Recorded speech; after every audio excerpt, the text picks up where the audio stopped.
नमस्कार, मैं हूं आपके साथ ज्योतिका। आइए रुक करते हैं फटाफट खबरों की ओर। स्नान पर्व के बाद अब मंगलवार को महाकुंभ का महास्नान शुरू हो चुका है। मकर संक्रांति पर सबसे पहले अखाड़ों ने अमृत स्नान किया। संगम तट पर देश विदेश से आए लाखों श्रद्धालुओं ने आस्था की डुबकी लगाई। पहले अमृत स्नान में करीब 2.5 करोड़ लोगों के शामिल होने का अनुमान है। महाकुंभ मेला प्रशासन ने भीड़ प्रबंधन के लिए व्यापक इंतजाम किए हैं। भाजपा सांसद कमलजीत सहरावत ने कहा, अरविंद केजरीवाल ने दिल्ली वालों से कहा था कि मैं बुजुर्गों को पेंशन दूंगा, लेकिन मैं एक बार भी नहीं दी गई। ये दिल्ली के स्वास्थ्य की बात करते हैं, मगर आज दिल्ली की स्वास्थ्य व्यवस्था चरमरा गई है। दिल्ली में आयुष्मान भारत योजना लागू न करके इन्होंने दिल्ली वालों के साथ बहुत बड़ा छल किया है।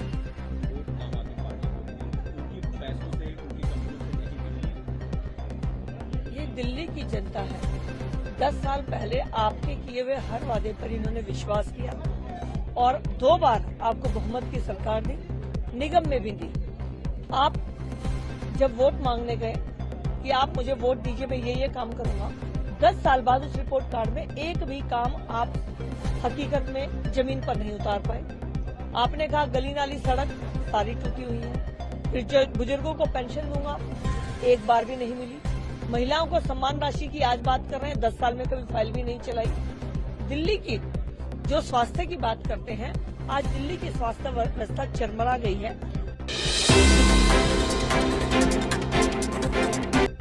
उद्धव गुट वाली शिवसेना के नेता संजय राउत ने इंडी गठबंधन को बरकरार रखने की बात कही। उन्होंने भाजपा पर आरोप लगाते हुए कहा कि अगर गठबंधन नहीं रहा तो विपक्ष खत्म हो जाएगा। संजय राउत ने कहा कि भले ही इसकी स्थापना लोकसभा चुनाव के लिए हुई थी, लेकिन इसे बरकरार रखना चाहिए। राउत का ये बयान अमर अब्दुल्ला की नाराजगी के बाद सामने आया है।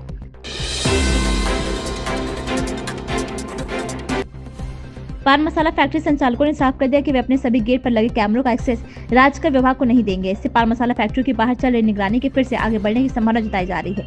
वहीं कड़ाके की सर्दी के बीच रात भर फैक्ट्री के गेट के बाहर कार में बैठे रहने से ड्यूटी पर तैनात अधिकारी भी बीमार हो रहे हैं।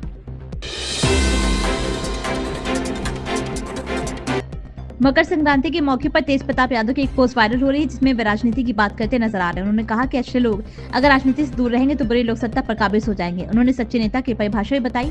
बता दें कि तेज प्रताप यादव आए दिन इस तरह के बयान देते रहते हैं। पूर्व केंद्रीय मंत्री शरद पवार ने मंगलवार को केंद्रीय गृह मंत्री अमित शाह के हालिया बयान से नाराजगी जाहिर की और कहा कि गृह मंत्री पद की गरिमा बनाए रखी जानी चाहिए।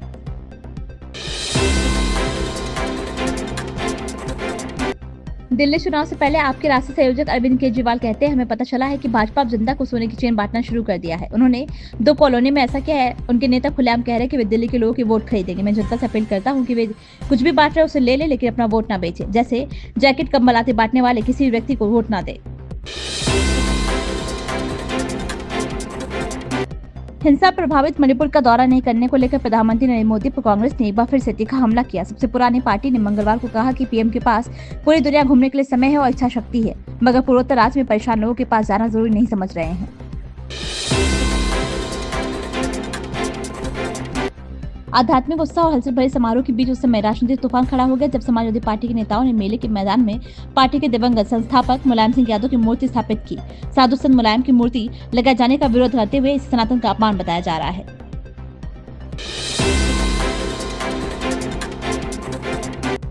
शहजाद पूनावाला ने समाचार एजेंसी ANI से बात करते हुए कहा कि जब भी आप चुनाव जीतते हैं तो आप चुनावी प्रक्रिया की प्रशंसा करते हैं, लेकिन जब आप हारते हैं तो आप चुनाव आयोग पर सवाल उठाते हैं। उमर अब्दुल्ला ने उन्हें आईना दिखाया है, उन्हें इससे सबक लेना चाहिए।